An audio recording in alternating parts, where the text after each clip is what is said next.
নমস্কার বন্ধুরা, ঝর্ণা কিচেন সবাইকে স্বাগত। আশা করি সবাই ভালো আছেন। আজকে আরেকটি রেসিপি নিয়ে আসছি। আজকে তৈরি করব বাঁধাকপির বড়া। আপনারা তো বাঁধাকপি অনেকভাবেই বড়া খেয়েছেন। আজকে এভাবে খেয়ে দেখবেন কতটা টেস্ট এবং কতটা মজার হয়। আমরা একটি বাঁধাকপি ঠিক এভাবে কেটে সুতো দিয়ে এভাবে কেটে নিয়েছি। ঠিক এভাবে কেটে নিয়েছি। কেটে এভাবে আমরা ধুয়ে নিয়েছি। এখন এগুলো একটু সিদ্ধ করে নেব।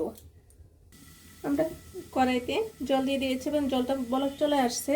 এখন এর মাঝে লবণ দিয়ে দিব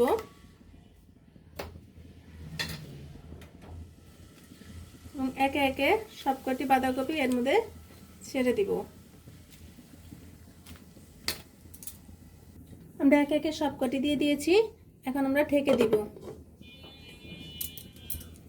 এভাবে সিদ্ধ করে নেব। আমরা এখানে 1 কাপ চালের গুঁড়ো, শুকনো চালের গুঁড়ো আর 1 কাপ আমরা ময়দা নিয়েছি।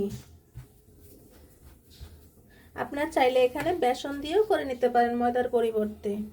আর প্রয়োজন মতো লবণ, লঙ্কার গুঁড়ো, হলুদ গুঁড়ো, ধনিয়ার গুঁড়ো, ভালো শুকনো উপকরণগুলো ভালোভাবে মেখে নিতে হবে। এখন আদা, রসুন এবং জিরে 1 চা চামচ পরিমাণের মতো আমরা দিয়ে দিব এর মাঝে এবং একটি ডিম ভেঙে দিব।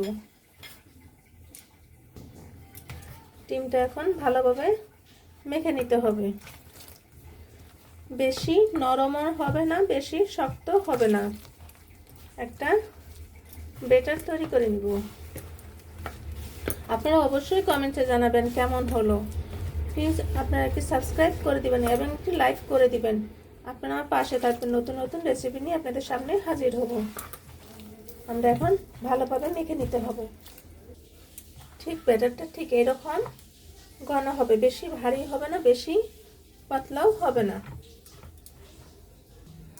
এখন আমরা একটু উল্টিয়ে দিব।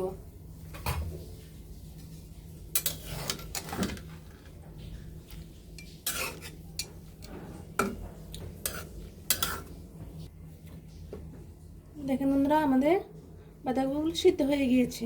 এখন আমরা নামিয়ে নিব। দেখুন বন্ধুরা, আমরা সিদ্ধ করে নিয়েছি। এখন এই সুতোগুলো ফেলে দিব।